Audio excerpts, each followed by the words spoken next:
My YouTube channel. तो आज मैं आ गई हूँ फिर से एक नए केक के डिज़ाइन के साथ। और ये वाला भी केक मुझे अप्रैल में मिला था, बट मुझे टाइम नहीं मिला आप सबके साथ शेयर करने का, क्योंकि बहुत सारी वीडियोस थी उसकी वजह से। तो यहाँ पे जो केक है ना हमारा, ये 1 kg का है। फ्लैट शेप में हम बना रहे हैं, इसे टॉल हाइटेड नहीं बनाना है। सिंपल सा केक डेकोरेशन है। तो इस केक की डेकोरेशन की ना मैं आपको ओवरऑल लुक दिखाऊँगी, क्योंकि फ़ोन स्टोरेज बिल्कुल नहीं थी।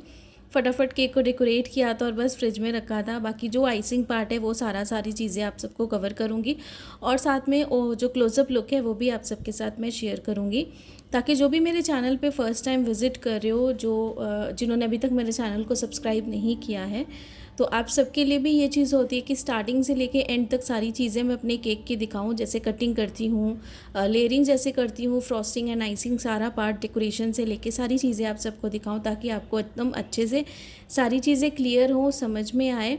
इसलिए कभी भी मैं सिर्फ स्टार्टिंग में जो आइसिंग पार्ट है वो नहीं दिखाती हूँ, मैं कटिंग से ही स्टार्ट करती हूँ, डेकोरेशन तक सारी चीज़ें आप सबके साथ शेयर करती हूँ। तो यहाँ पे कटिंग एकदम अच्छे से कर ली हमने, और केक से रिलेटेड जो भी मेजरमेंट है वो मैं आपको डिस्क्रिप्शन में दे दूँगी, आप वहाँ से जाके इसे चेकआउट कर लीजिएगा। बाकी सेम केक को आप टॉल हाइट में भी बना सकते हो, और अगर आप चाहो तो जितना मैंने बनाया उसे डबल क्वांटिटी में भी इसे बना सकते हो। तो जिस भी हाइट में आप बनाओगे या फिर शेप में आप इस बनाओगे, तो ये केक डिज़ाइन बहुत अमेजिंग बनने वाला है। सिंपल सा केक डेकोरेशन है।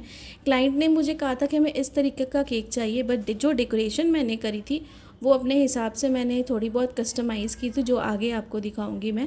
तो यहाँ पे जो क्रीम है, ये मैंने ट्रोपोलाइट क्रीम यूज़ की है। क्रीम को किस तरीके से व्हिप्ड करना है इसकी भी रेसिपी मेरे चैनल पे अपलोड है, वहाँ से जाके चेकआउट कर लीजिएगा। बाकी जैसे आप अपने डाउट्स जो भी क्लियर करते हो मुझे कमेंट सेक्शन में पूछ के, कोशिश पूरी यही रहेगी कि मैं आप सबके कमेंट्स के रिप्लाई दे पाऊँ, और जो भी पॉसिबल हो आप सबको अगर कुछ भी अच्छा सजेस्ट कर पाऊँ आइडिया, तो वो भी मेरे लिए बहुत बड़ी बात होगी। और जो भी आपके कमेंट्स होते हैं ज़रूर पूछा कीजिए।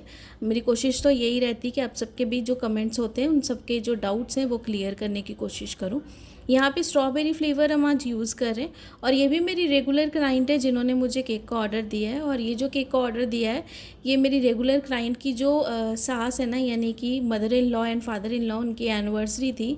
और शायद जो मेरे साथ रेगुलर कनेक्टेड है मेरे चैनल पे, उन्हें पता होगा मैंने इस क्लाइंट का भी लास्ट ईयर भी केक बनाया था, उससे पहले भी बनाया था, बट लास्ट ईयर केक बनाया था जो मैंने अपने केक के टाइटल में भी लिखा था कि जो सास है वो बहुत ज़्यादा उनकी थोड़ी स्ट्रिक्ट है, उन्हें जल्दी चीज़ें पसंद नहीं आती हैं, लेकिन मेरे यहाँ के केक उन्हें बहुत ज़्यादा पसंद आते हैं, तो बहुत अप्रिशिएट करती हैं।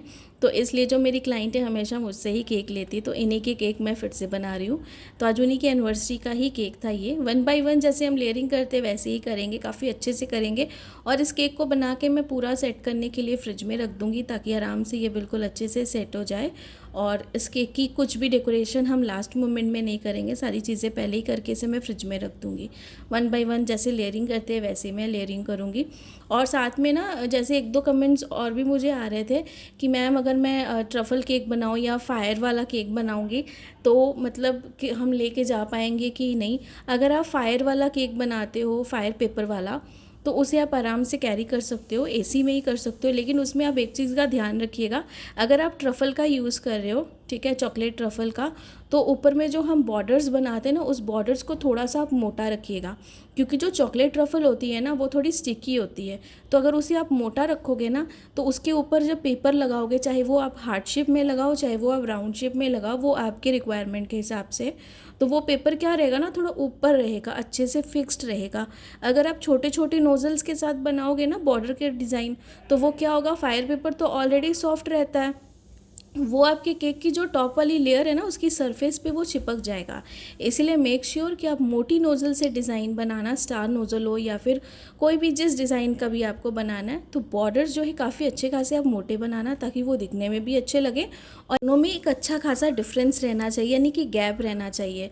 तो ये छोटी छोटी चीज़ें जो मैंने कमेंट में तो आपको रिप्लाई दिया था, बट मैंने सोचा था कि नेक्स्ट वीडियो जब लाऊंगी तो इस चीज़ का ज़रूर थोड़ा क्लैरिफिकेशन करूँगी, ताकि कभी भी आपको या फिर कोई भी और डिज़ाइन बनाता तो उन्हें कोई भी दिक्कत ना हो। बाकी मैं शुगर सिरप का इस्तेमाल नहीं करती हूँ, क्योंकि मेरे क्लाइंट्स को शुगर सिरप बिल्कुल नहीं पसंद है। मेरे केक स्पॉन्जेस अगर आप देखते हो तो एकदम सॉफ्ट रहते हैं, तो मुझे ज़रूरत ही नहीं पड़ती और मुझे कभी भी कंप्लेन नहीं आई है। कभी अगर विंटर्स में मुझे लगा कि केक ड्राई हो गया तभी मैं यूज़ करती हूँ, अदरवाइज़ मैं वो यूज़ नहीं करती हूँ। तो यहाँ पे लेयरिंग बहुत अच्छे से कर ली है हमने और आउटर सरफेस पे हम फ्रॉस्टिंग करेंगे। फ्रॉस्टिंग के लिए हम यहाँ पे जो वाइट हमारी बेसिक क्रीम है ना, हम वही यहाँ पे यूज़ करने वाले। कुछ भी और कलर का यहाँ पे हम कुछ भी कॉम्बिनेशन नहीं बनाएंगे, सिंपल वाइट कैनवस ही रखना है हमें केक का। और बहुत ब्यूटीफुल से हम इसकी डेकोरेशन करेंगे। इस केक को बिल्कुल अच्छे से जो भी एक्स्ट्रा क्रीम है उसे स्क्रैपर के साथ रिमूव कर लेंगे और ऊपर की टॉप वाली सरफेस को भी बिल्कुल अच्छी से लुक देंगे एकदम हम। तो ये सारी चीज़ों को करने के बाद थोड़ी देर मैं फ्रिज में रखूँगी। फिर बाकी के जो ऑर्डर्स थे मेरे, उन्हें भी हम अच्छे से बिल्कुल आइसिंग कर लेंगे और फ्रॉस्टिंग कर लेंगे और उसके बाद जो है सारी चीज़ों की डेकोरेशन करेंगे। तो बिल्कुल अच्छे से हमें देख लेना है, क्योंकि प्लेन कैनवस क्या होता है ना, इसमें थोड़ी फिनिशिंग की ज़रूरत पड़ती है, क्योंकि अलग से कुछ भी हम हाइड नहीं कर सकते। अगर प्लेन है, अगर कुछ भी और डेकोरेशन नहीं है इसके बॉटम सरफेस पे, तो हमें बहुत अच्छे से ध्यान रखना है कि कोई भी ब्रेड क्रम्ब ना दिखे। तो बहुत अच्छे से इसे करेंगे। फिर से एक बार स्क्रैपर के साथ सारी चीज़ें एकदम अच्छे से क्लीन कर लेंगे, क्योंकि क्रीम मैंने फिर से लगाई थी जहाँ से मुझे लगा कि ब्रेड क्रम्ब दिख रही है वहाँ पे। और करने के बाद जो है इसे एकदम अच्छे से इस तरीके से फ्रिज में रख देंगे। टॉप वाली सरफेस पे भी मैं यहाँ पे स्विल्स के डिज़ाइन बना लूँगी, ताकि थोड़ा सा और अच्छा लुक आए, क्योंकि स्विल्स के डिज़ाइन के साथ ना लुक थोड़ी ज़्यादा अच्छी आती है। और ये है इस केक का पूरा ओवरऑल लुक, जो मैं आप सबके साथ कवर नहीं कर पाई क्योंकि इसे मैंने फटाफट बनाया, क्योंकि फ़ोन स्टोरेज भी कम थी। बट आई होप कि देख के आपको समझ में आ गया होगा कि किस तरीके से मैंने डेकोरेशन की है। पीछे ये मैंने एक लगा दी थी इस तरीके की रिबन, ये मिलती है मार्केट में अवेलेबल है, आप ले सकते हो। फ़ोटोज़ लगा ली थी। और ये जो फ्लावर्स थे ये आर्टिफिशियल फ्लावर्स थे जो मैंने लगाए, फॉक्स बॉल्स लगा ली, सारी चीज़ें। और ये वाला जो केक था ये सेल्फ पिकअप केक था। पूरी डेकोरेशन के साथ इस केक का 1 kg के केक का प्राइस मैंने 800 लिया था। आप अपनी जगह के हिसाब से ज़्यादा कम जैसा है वैसा चार्ज कर सकते हो। बाकी आई होप कि आज की केक वीडियो आप सबको पसंद आई होगी। पसंद आई होगी तो लाइक सब्सक्राइब शेयर ज़रूर करिएगा। Thanks for watching.